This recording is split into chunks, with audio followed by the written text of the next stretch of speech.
What is up, fellow nerds, and welcome back to the Dapper Snapper Gaming channel, and welcome back to How Do I Want to Do This? This is our series where we take a look at all playable options available to players in Dungeons & Dragons 5th edition, and we rank them on a scale of 1 to 10 and either build them or fix them depending on how they rank. Now today we begin our talks on the Storm Sorcerer, the master of thunder and lightning, the one that is going to take all of the power of the storm, make it your own, and take out all of your enemies. But is it better to do that than some of the other options? We will have to find that out today. But before we do that, make sure to leave a like on the video and subscribe if you haven't already. Also, make sure to share the video with your friends and click the bell so you're notified when new videos are uploaded.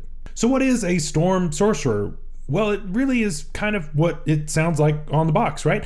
You are going to be controlling storms, sort of, and just really focusing on thunder and lightning damage. That's really the main gist of this. And so, yeah, those are really good damage types generally. For the most part, they go unresisted for a lot of creatures. There are a couple that are exceptions, but for the most part, that's pretty good. And so really it comes down to whether or not we get features and spells to back it up. And so let's find out how it does. Starting off at level 1, we get Wind Speaker, and so we're going to get a free language out of this, which isn't too bad. We actually get access to the primordial language, which is interesting. It is normally spoken by elementals, at least typically. That's the most common use of it. But there are a couple of other ways that it can pop up, and of course its dialects come into that as well. The Aquan, Aran, Ignan, and Terran as well. So that's pretty cool. I think it's a nice feature. It's going to be incredibly campaign specific as to whether or not this comes up. I know that there will be entire campaigns where you never see an elemental and this will never get used.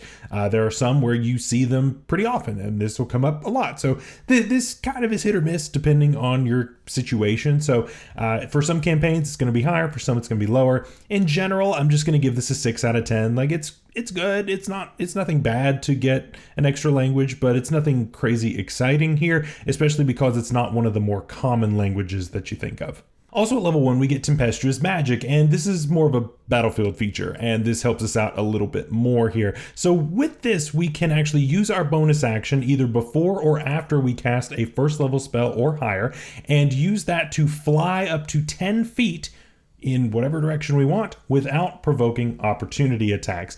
This essentially is kind of like a disengage on the rogue, sort of. At least that's kind of the closest thing that I could think of. It's basically a 10-foot disengage for free.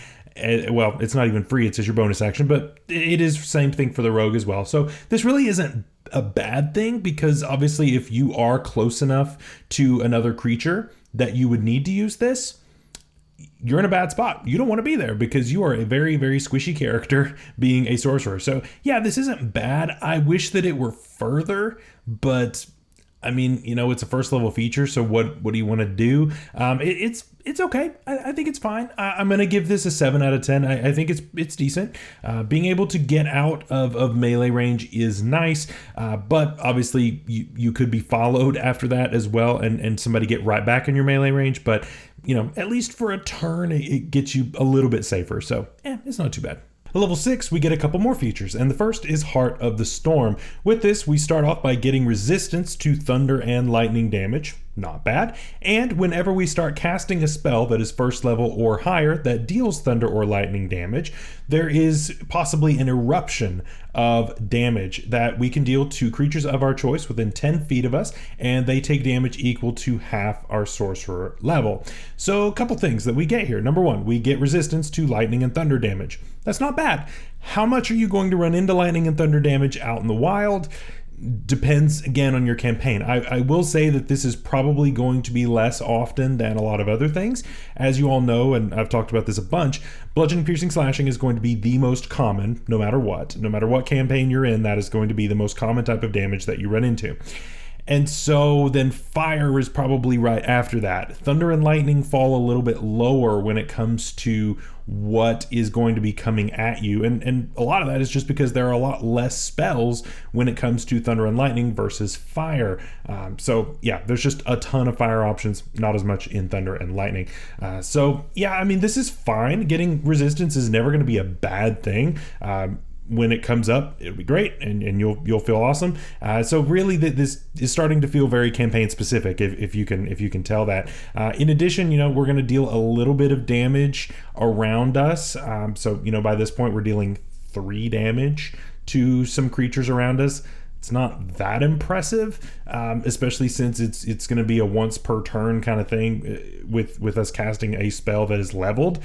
So yeah, it doesn't work with cantrips, so we can't spam it using that quicken spell kind of stuff unless we were to action surge, but I'm not going to action surge just to deal 3 extra damage. Just not a thing that I'm willing to do. So yeah, even going with a multi-class option like that is really not worth it if that's really what we're going for. So ultimately, I don't think that this is as insane as it sounds on paper, and I think I'm going to rank it based on just what this is, and it actually technically is a little lower than this, which we'll talk about at the very end when I do my culmination of everything. But for now, I think this runs right at a 6 out of 10. It's fine. I think it's okay. It's honestly feeling a little closer to a 5, to be honest, just because it is such little damage. It is damage, but it's not much, and lightning and thunder isn't going to come up all that much outside of specific situations, and in those specific situations, absolutely it ranks a little higher. But outside of that, and those aren't going to be super common, then you're not really going to see it. At level 6, we get Storm Guide, and this is kind of another ribbon feature, sort of. It lets you control weather, sort of, that is around you. So while it is raining, you can actually stop the rain from falling in a 20-foot radius sphere around us. And if it's windy, we can control the wind in a 100-foot radius sphere around us. And that only lasts until the end of our next turn. I guess we would just keep using a bonus action if we want to keep doing that. These are interesting features, I guess. I don't really know how this is going to make a huge difference. First of all, we're not going to be making it rain or making the wind blow. So this is kind of up to you asking your DM, hey, is it going to rain? Hey, is it windy right now? And then even if it is, what are you doing with this, right? Because you can't make the wind blow harder. You can just change its direction. So if it's just a light breeze, you're not changing anything. So the only time that this is going to really make a huge difference is if the wind is already blowing fast and then you redirect it. Again, situational. So this is a very, very situational feature that I don't see coming up hardly at all, except for one very niche situation that your DM concocts just for you to feel special, right? And that's great. It's going to feel awesome that you got to use this feature once in your whole campaign because your DM went out of his or her way to make this happen. So to me, it's just kind of a dead feature for the most part. So it's going to be a 4 out of 10 for me. I just don't see this as being very exciting. I don't see the use case for this unless it is a manufactured thing and your DM is giving you that situation on purpose, in which case that's great, but it's not going to happen all that much.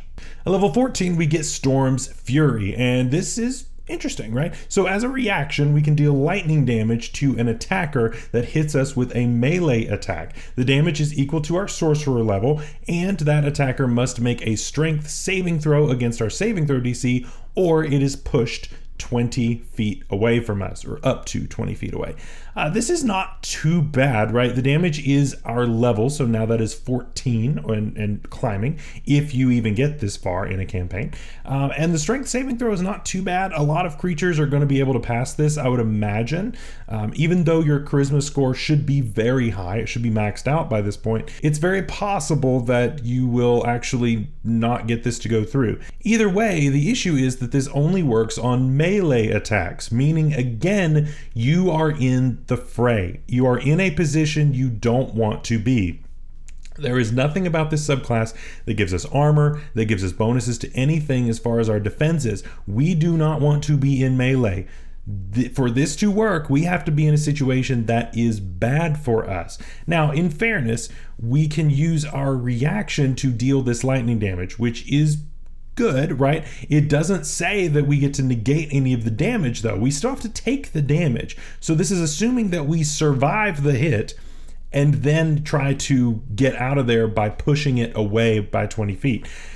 which is cool, I guess. But again, for this to work out, we have to be compromised. And I don't like features that require you to be in a bad spot for them to work. I'm just not a fan. I'm not a fan of that. 5 out of 10. I don't think this feature is that great just because it requires you to be in a situation that you don't want to be in already. So, I don't like it. At 18th level, we get Wind Soul, and this is our ultimate form. Can we finally redeem this subclass? We get immunity to lightning and thunder damage. Great start. And we gain a magical flying speed of 60 feet. As an action though, we can reduce our flying speed to 30 feet for 1 hour and choose a number of creatures within 30 feet of us equal to 3 plus our charisma modifier, and they also gain a magical flying speed of 30 feet for 1 hour, and you can do this once per rest. This is interesting. You have concentration free flight that can be shared, which is really good. It's really good. However, this is at 18th level.